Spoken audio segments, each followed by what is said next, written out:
우리가 새해 복을 많이 받기는 받아야 되겠는데 무슨 복을 받아야 되겠습니까? 예, 오늘 무슨 복을 받아야 될지 한번 살펴보도록 하겠습니다. 오늘 1절 말씀해 보니까 복 있는 사람은 그랬습니다. 이것이 사실은 감탄문입니다. 예, 본문에는 감탄문으로 되어 있어요. 복이 있도다, 복이 있도다. 얼마나 복된가. 또 행복하여라, 이렇게 번역을 할 수 있습니다. 어떤 사람이 복이 있는 사람이냐, 어떤 사람이 행복한 사람이냐. 악인들의 꾀를 따르지 아니하며, 여기 꾀를 따르지 않는다, 이것은 걷지 않는다 그 말입니다. 악인들과 같이 걷지 않는다. 그 다음 죄인들의 길에 서지 않고, 죄인들의 길에 서 있지 않는, 이것은 자리를 잡고 딱 서는 것이죠. 오만한 자들의 자리에 앉지 아니하고, 여기 앉는다, 이것은 정확하게 번역을 하면은 눌러 앉는다, 이렇게 번역을 해야 돼요. 그냥 잠깐 앉았다 일어나는 게 아니고 거기 아예 눌러서 앉는 거, 이걸 가리키는 겁니다.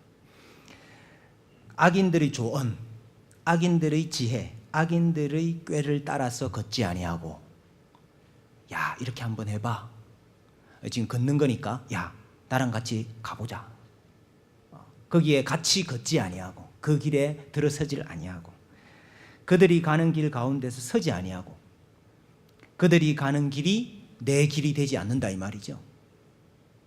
그리고 그들의 좌석에 앉지 않는 것, 눌러 앉는 거니까요. 이게 바로 내가 살 곳이구나, 이게 바로 내가 가는 길이구나, 그리고 눌러 앉지 않는 거, 그게 복이 있다. 이거 보니까 걷고 서고 앉고, 이것을 이렇게 점차적으로 이렇게 확장을 하고 있습니다. 죄인들이 하나님의 길에서 조금씩 벗어나고 있는 모습을 보여주는 것입니다. 처음에는 악한 조언에 귀를 기울이고 걷다가 사탄이 그들의 발자국을 한 발자국 한 발자국 곁길로 몰아가지요.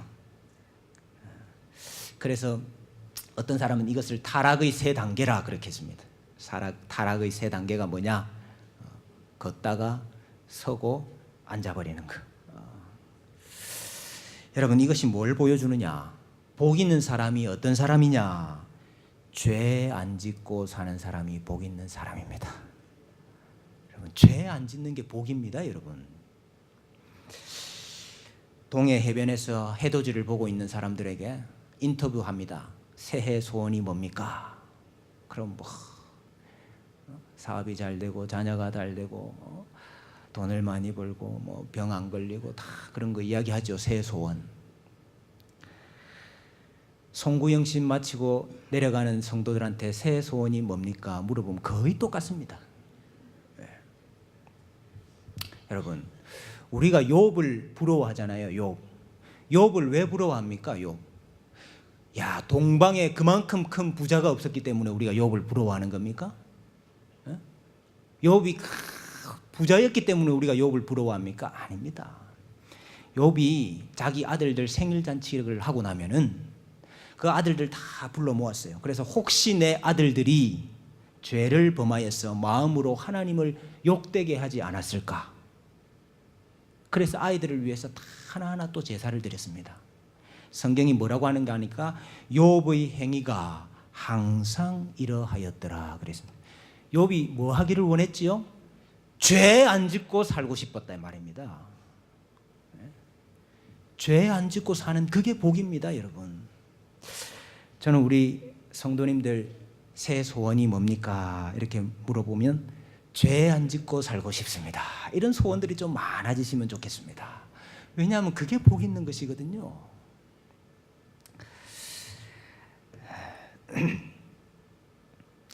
그래서 여러분, 오늘 보니까 행복한 삶의 첫 번째 단계가 무엇이냐? 악한 자들, 불경건한 자들, 오만한 자들과의 교제를 끊는 것입니다. 죄 안 짓고 사는 중요한 원리 중에 하나가 뭐냐 하면 죄 짓는 사람들과의 교제를 끊는 것이에요. 여러분, 새해에 이런 좀 결단들이 있으시기를 바랍니다. 아이 그렇게 되면은 큰일이 날 것 같거든요. 아이고 죄 짓는 사람들하고 내가 관계를 끊어버리면은, 교제를 끊어버리면은 큰일이 날 것 같아요. 실제로 큰일이 여기 보면 나옵니다. 복 있는 사람은 단수예요. 복 있는 사람 단수. 근데 여러분, 악인들은 어떻지요? 악인들 복수입니다. 죄인들은요, 죄인들 복수입니다. 오만한 자는요, 오만한 자들 복수입니다. 지금 율법을 부정하고 하나님께 죄 짓는 것을 별로 두렵지 않게 생각하는 그 죄인들과 오만한 자들과 악인들, 수많은 그 사람들 가운데 지금 의인이 홀로 들어가 있는 장면인 것입니다. 홀로 지금 율법을 지키고 홀로 지금 죄 안 지으려고 애를 쓰고 있는 의인이라 이 말입니다. 오만한 자들, 이건 조롱하다라는 단어에서 나왔거든요. 하나님을 조롱하는 자들. 야, 인생 그렇게 사는 거 아니야. 아니, 너만 잘났다고 막 그렇게 너만 분리되려고 그러냐. 손가락질을 하고 왕따를 당하고 그러고 있는 모습이 지금 여기 나오는 의인의 모습입니다. 여러분, 악인들과 죄인들과 오만한 자들 사이에서 내가 죄 안 지어야 되겠다, 그래 결단을 하고 교제를 끊으면요, 왕따를 당합니다. 왕따를 당하고 손가락질을 당하고 외로워질 수도 있습니다. 근데 여러분, 그 복 있는 사람이 그 와중에서 하는 일이 하나 있어요. 손가락질을 당하고 왕따를 당하고 그럴 때 이 복 있는 사람이 뭘 할까요? 뭘 하겠습니까? 그게 2절입니다. 2절. 오직 여호와의 율법을 즐거워하여 그 율법을 주야로 묵상하는 자도다. 묵상하는 도다. 우리 청년들한테 행복이 뭐냐 이렇게 물으면은 해변에 펼쳐진 그 휴양지 고속도로를 따라서 오픈카를 타면서 머리카락을 휘날리면서 달리는 이걸 행복이라 그래. 근데 여러분, 행복이 그게 아니고 오늘 보니까 여호와의 율법을 밤낮으로 묵상하는 사람이 복이 있다. 여러분, 여기 묵상한다 이 단어 명상한다는 단어가 아니고, 묵상한다는 단어는 중얼중얼거린다 그런 단어입니다. 중얼중얼거리고 조금 유식한 말로 읊조린다. 계속 내 입에서 여호와의 율법이 중얼중얼 계속 나오는 거예요. 이걸 이제 동물한테 적용을 하면은, 우리 사람한테 적용을 하면은 묵상한다, 읊조린다, 중얼거린다 이렇게 하고, 동물한테 적용하면 어떻게 되는지 아십니까? 입을 쉬지 않고 이렇게 입을 쉬지 않고 움직이는 거, 되새김질하는 걸로 이렇게 번역을 할 수 있습니다. 이 동물들은 되새김질하는, 여러분 그 동물 중에 정결한 동물은 되새김질하는 동물이지요. 되새김질하는 거고, 우리 사람한테 적용하면은 이거를 하나님의 말씀을 쥐야로 되새김질을 하고 읊고 말을 하는 거. 이게 묵상이라. 여기 그런데 오늘 보니까 율법을 묵상하는 이유가 있습니다. 하루에 석 장씩 읽어라. 주일날 5장 읽으면 1년에 1독은 한다. 1년에 1독은 해야 되지 않겠냐? 그것 때문에 지금 율법을 묵상하는 게 아니고, 오늘 무엇 때문에 묵상을 한다 그랬습니까? 여호와의 율법을 즐거워하여. 율법 자체를 즐거워한다 이 말이죠. 여기 조금 더 직역을 하면 이렇습니다. 그의 행복이 하나님의 율법 안에 있기 때문입니다. 이렇게 직역을 할 수 있습니다. 그의 행복이 어디 있느냐? 하나님의 율법 안에 있다 이 말입니다. 그러니까 내 행복이 율법이에요. 우리 학생들 보면 밤새도록 게임하는 학생들 있잖아요. 집에는 다 없으십니까? 밤새도록 게임하는 학생들, 왜, 도대체 너는 어떤 정신으로 게임이 밤새도록 되냐? 게임이 좋아서지요. 게임이 즐거우면요, 게임도 밤새도록 하더라고요.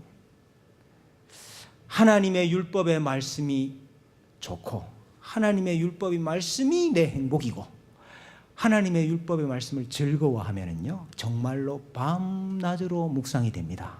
밤낮으로. 나의 묵상을 가상히 여기시기를 바라나니 나는 여호와로 인하여 즐거워하리로다. 여호와 하나님을 즐거움으로 삼는 사람이 여호와의 율법을 묵상을 하는 사람. 나의 즐거움이 뭐냐?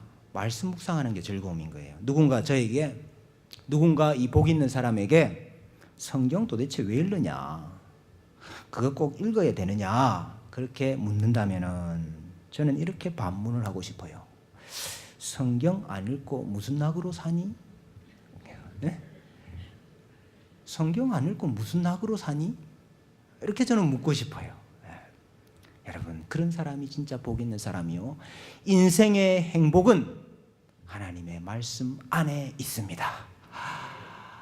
여러분, 이 행복을 좀 다 누리시는 새해가 되시기를 바랍니다. 성경이 복 있는 사람하고 악인하고 대조를 하고 있습니다. 여러분, 이 악인들, 죄인들, 오만한 자들은 가득하고 그 사이에 의인은 혼자 있는데, 그 안에서 혼자서 말씀이 좋다고 말씀 묵상하고 앉아 있는데, 성경은 이 둘을 어떻게 비교를 하느냐 이거예요. 복이 있는 사람은 시냇가에 심은 나무와 같고, 그 많은 악인들, 죄인들, 오만한 자들은 바람에 날리는 쭉정이와 같다. 이렇게 비교를 하고 있습니다. 여기 시냇가에 심은 나무다. 이 시냇가는 이게 자연적으로 흐르는 시냇가라기보다는 인공적으로 만든 관계 수로와 같은 것입니다. 이 단어가. 그리고 여기 심은 이렇게 했지만 사실 이것은 정확하게 번역을 하면 심기워진 이렇게 해야죠. 수동태로 해야죠. 그러니까 이게 자연적으로 생겨서 가만히 두어도 잘 자라는 나무를 지금 말하는 게 아니고, 농부에 의해서, 나무를 또 키우는 자에 의해서 좋은 포도원에 심기워지고, 심기워져서 계속해서 물이 공급이 되고, 그래서 열매를 맺는 나무를 지금 이야기를 하고 있는 것입니다. 하나님께서 그 나무를 심으시는 거죠. 그리고 하나님께서 그 나무를 가꾸고 있는 거죠.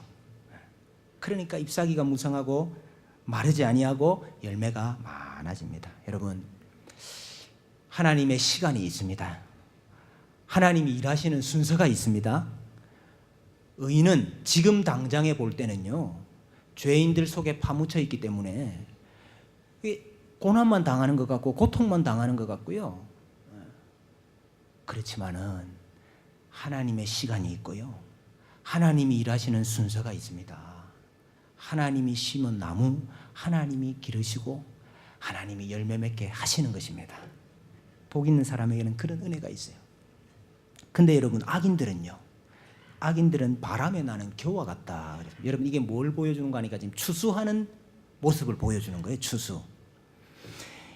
여러분, 이 이스라엘에는 추수를 할 때 이게 다작을 하잖아요. 세갈키를 통해서 이 곡물을 키질을 하면은 바람에 겨는 껍질은 다 날아가고 무거운 알곡은, 곡식은 다 떨어지는 거예요. 그래서 이제 다작을 하죠. 지금 그 모습을 보여주는 겁니다. 그래서 이게 사실은 심판의 이미지라고. 겨들은 다 날아가 버리고, 겨들은 심판을 받고 알곡은 남는. 그래서 오늘 5절에도 보니까 뭐라 그랬습니까? 악인들이 심판을 견디지 못하며, 지금 심판 이야기 하고 있는 거예요. 이 바람에 나는 겨라는 말은. 심판의 바람에 다 날아가 버릴 것이다, 이 말이에요. 여러분, 아무리 숫자가 많으면 뭐합니까? 죄인들, 오만한 자들, 하나님 조롱하고 하나님 무시하고 죄 짓는 것 좋아하는 사람들, 아무리 많으면 뭐합니까? 하나님께서 바람 한 번 불면은 다 날아가 버릴 겨들이라 이 말이에요. 하나님께서 반드시 알곡과 겨를 나누는 바람을 불게 하십니다. 심판을 하신다 그 말입니다. 하나님이 알곡과 쭉정이를 가려내시기 위해서 바람을 불어요. 2017년도에도 분명히 이 바람이 있을 것입니다. 여러분, 학생들에게는요, 입시라는 바람이 붑니다. 학업이라는 바람이 불고요, 우리 청년들에게 취업이라는 바람이 불어요. 사업이라는 바람이 불고, 가정의 문제라는 바람이 불고, 세속이라는, 유혹이라는, 돈이라는, 지위라는, 자랑이라는 바람이 붑니다. 인간관계라는 바람이 불어요. 바람이 불면 시냇가에 심겨진 나무는 바람을 맞겠습니까? 안 맞겠습니까? 나무도 바람을 맞습니다, 여러분. 나무도 바람을 맞아요. 안 맞을 수는 없습니다. 그러나 차이가 뭡니까? 겨는 바람이 불면은, 바람이 이렇게 불면은 이리로 갔다가 저렇게 불면은 저리로 갔다가 흔적도 없이 다 날아가 버린다 이 말입니다. 그러나 여러분, 시냇가에 심겨진 나무는 어떻습니까? 잎사귀는 흔들릴 수 있지요. 아니, 가지는 흔들릴 수 있지요. 그렇지만은 끄떡없이 서 있게 되는 것입니다. 여러분, 오히려 바람이 불면은요, 감사합니다. 왜냐하면은요, 바람을 통해서 하나님께서 악인들, 죄인들, 오만한 자들을 싹 다 처리를 하실 거거든요. 다 날아가 버려 하시. 그러니까 그 안에 있던 의인은 너무 감사한 거예요. 의인들을 신원해 주시겠다는 거예요. 이렇게 하나님께서 심판을 하시니까 5절에 악인들이 심판을 견디지를 못합니다. 여러분, 겨가 바람에 안 날아가고 어떻게 백입니까?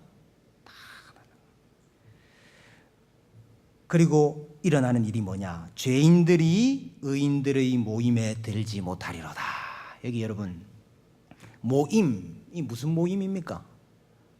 계모임입니까? 이 모임이 무슨 모임입니까? 카할이라는 단어인데, 집회, 성도들의 회중, 이럴 때 이 단어를 씁니다. 시편에서는 주로 대회라 혹은 성회라 이렇게 번역을 했어요. 이 단어를. 성전에 모여가지고 절기 지키고 있는 모양이에요. 이 모임이라는 게. 제사하고 예배하고 있는 모임을 말하는 것입니다. 죄인들이 그 의인들의 모임, 그 의인들의 예배, 그 의인들의 회중에 들지를 못한다. 근데 여기 보니까요, 우리가 좀 더 자세하게 봐야 될 게 있어요. 여러분, 여기 죄인들은 복수지요? 의인들은요? 의인들이 복수가 됐네요. 1절에 의인은 단수였거든요. 근데 여기는 지금 의인들이 복수가 됐어요. 하나님께서 심판을 통해서 죄인들을 다 심판을 하실 뿐만 아니라 하나님께서 또 하는 일이 뭐냐? 의인들의 회중을 만드시더라. 의인들이 사실은 외롭고 자기 혼자 고난을 당하고 손가락질 당하고 왕따를 당하는 줄 알았는데, 하나님께서 이제 의인들의 회중을 만드십니다. 죄인들보다 의인들이 더 많아지도록 하시는 역사를 지금 이루시고 계시는 겁니다. 하나님은 복 있는 사람을 통해서 의인들의 회중을 만드십니다. 의인들의 성회를 만드십니다. 의인들의 성회에서 뭐 하시려고? 그들의 예배를 받으시고 그들의 경배를 받으시고, 그래 하나님께서 의인들의 회중에 영광으로 가득하시게 되는 것입니다. 주님의 교회가 복 있는 사람들의 회중이 되기를 원합니다. 여러분, 6절에 무릇 의인들의 길은 여호와께서 인정하시나 악인들의 길은 망하리로다. 여러분, 여기 길이 나오네. 길. 사실 초대교회 당시에 예수님을 믿는 사람들을 뭐라고 그랬냐면 그 길을 쫓는 사람들, 그렇게 불렀습니다. 그 길을 가는 사람들, 그렇게 불렀어요. 근데 그 길을 길로 번역을 안 하고 우리 성경에 도라 이렇게 번역해서 도.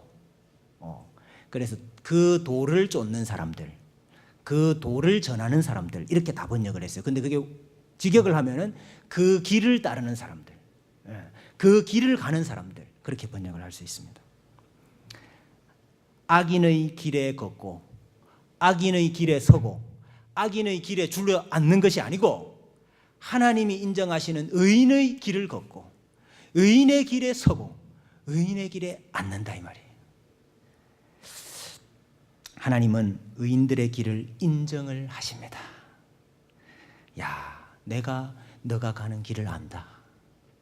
너가 그렇게 죄 안 지으려고, 너가 그렇게 왕따를 당하고 괴로움을 당하면서도 나를 따라오고 나를 따라오는 그 길 위에서 걷고 있고 그 길 위에 서고 그 길에 앉고 싶어 하는 너를 내가 안다는 것이요. 여러분, 그 인정을 받는 게 복 있는 사람입니다, 여러분. 사람들은 다 멸시하고 하찮게 여기더라도 하나님이 인정하시는 길, 그 길에서 걷고 그 길에서 서고 그 길에 주저앉는 저희들 되기를 바랍니다.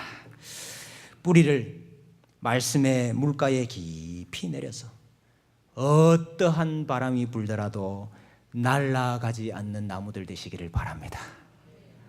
여러분들 주위에 있는 악인과 죄인과 죄짓기 좋아하는 모든 사람들은 하나님께서 다 날려보내시고 여러분들은 하나님의 시냇가에 잘 심기어진 나무들 되게 하시기를 원합니다. 하나님이 받으시는 예배, 하나님이 받으시는 경배 정말 제대로 돌려드리는 우리 2017년도에 복 있는 성도님들 되시기를 주님의 이름으로 축복합니다. 기도하겠습니다.